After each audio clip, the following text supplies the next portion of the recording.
Hello. Hello. Who are you? Today, What name are you using? Lynn Ames. You got a different one I should use, just out of curiosity?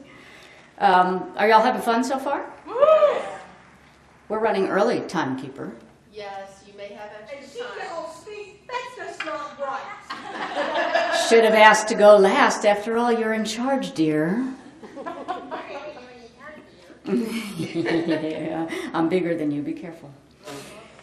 I'm going to read to you from my brand new thriller, Beyond Instinct.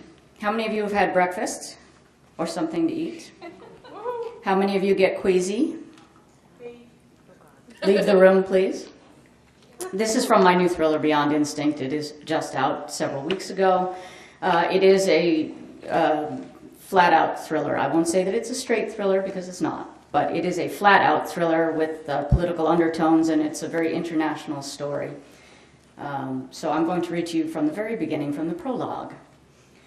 The early morning mist rolled in over the Potomac, matching Vaughn Elliott's mood. She'd been back in the States less than 48 hours and wasn't looking forward to spending her first free afternoon briefing the section chief on the ins and outs of extricating a questionable asset from a jail in San Salvador.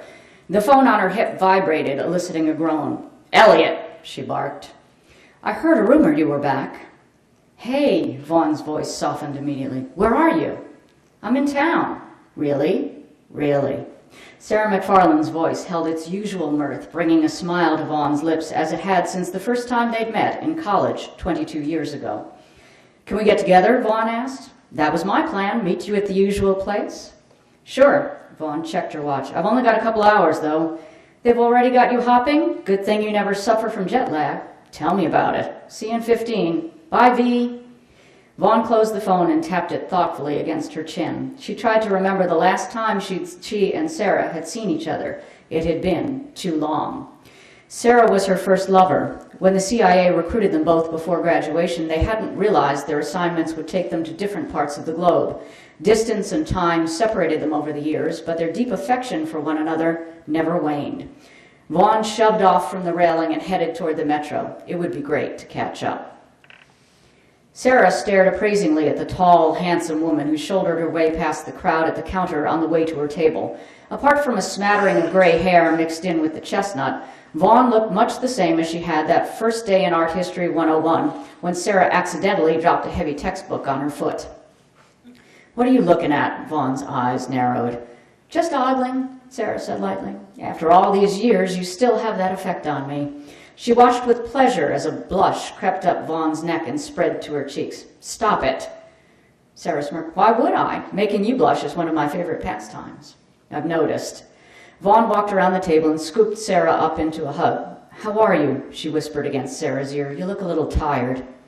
Sarah disengaged herself and sat back down. "Yeah, well, not all of us get the cushy assignments." "Uh-huh. What was it this time? Muscovites smuggling love notes in vodka bottles?" "Hardly." Sarah swallowed hard and leaned forward. "I was in Kabul, and I've discovered some real nastiness."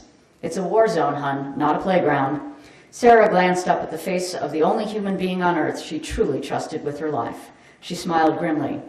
"Do you remember what they said about Nam, about the drug smuggling ops?" Vaughn pursed her lips. "Yeah. There was talk of some of our guys hiding the stuff in the corpses of American soldiers and getting it back here that way, knowing no one would desecrate the bodies by searching them." "Exactly. What are you getting at?" Sarah fidgeted with her napkin. "You know how much of the world's heroin is produced in Afghanistan? Far more than I want to think about." "Right. You're saying the same thing's going on now?" "I always knew you were a sharp cookie." Sarah patted Vaughn's cheek. "I'm finally going to be able to prove it, too." "Well, wait a second here. You're talking about putting the screws to our people? These are really bad apples, V. They've got to be stopped. Imagine what the mothers of those poor soldiers would think if they knew." "Sarah," Vaughn reached across the table and covered Sarah's hand. For all intents and purposes, the two looked like longtime lovers out for a Sunday coffee. "You know how much I love your strong notions of right and wrong. It's one of the reasons I fell for you so hard, but," Sarah broke in, "it's one of the things that appealed so much to the company, remember?" "Yes, I remember. They loved your zealous patriotism and heightened sense of justice, but this is different." "No, it's not." Sarah lifted her chin and set her jaw defiantly. "You're talking about going against people who've been trained in the same deadly tricks that you and I have. I realize that, Sarah snapped. I'm a big girl now. I've got as much blood on my hands as you do, Vaughn. The pained look on Vaughn's face stopped Sarah cold. I know you do, Sarah. That's my fault. I never should have let you say yes to them. You couldn't have stopped me. I wanted to go. Only because I did. Sarah nodded grudgingly. I would have followed you to the end of the earth and back again, and I admit that I was an idealistic kid back when I thought I could save the world. You still are. Maybe a little, Sarah balled her hands into fists. I'm so close, V. I've got them. There's a delivery coming in late this afternoon. A flight from Kabul with 14 bodies is due to arrive at Andrews. All I need is to get my hands on the proof. Andrews? That's not the usual protocol. Why isn't it Dover? I don't know. It doesn't matter. It's going down at Andrews, and I'm going to be there when it does. You're not seriously thinking of going in by yourself. I can't trust anybody. I don't know how deep this goes. No. Vaughn's lips formed a thin line. No, you're not going. They have to be stopped. Find another way. Sarah crossed her arms over her chest. There is no other way. I have to catch them in the act, and this is my only shot. If you don't know how deep it goes, you probably just end up with a flunky. No, I've been watching them for months. I finally decoded the messages on the shipping end when I was in Kabul last week. The big fish is supposed to be here today. So you say, Vaughn said. She leaned forward. How exactly do you plan to pull this off? Don't worry, V. I'm not some rookie. I've got a plan. Sarah knew her irritation was showing. This is crazy, Vaughn said, her hands running through her hair. The gesture was one familiar to Sarah. Vaughn did that whenever she was truly upset. Sarah softened her tone. Please don't worry about me. I'll be fine. I tell you what, I'll meet you for dinner tonight just to prove it. The hell you will. If you're going, then I'm going too. Over my dead body, Sarah said, her anger returning. Good one. I'm serious. If it's too dangerous for me, then it's too dangerous for you too, doll. You're not being fair. All's fair in love and war, remember? What time and where? What's the plan? Sarah frowned. She hated that Vaughn had always been able to talk her into a corner. Grudgingly, she offered, the caskets of the John and Jane Does are on a plane that arrives at 17:15. The protocol is that the plane is led into a hangar at the far end of the tarmac, and the caskets are unloaded in the privacy of the hangar, while all eyes will be on another bird. That one's carrying the ID'd corpses for the public ceremony. I've got a mechanic's uniform and a badge that will get me close to my plane. I just need to get access to one of the caskets.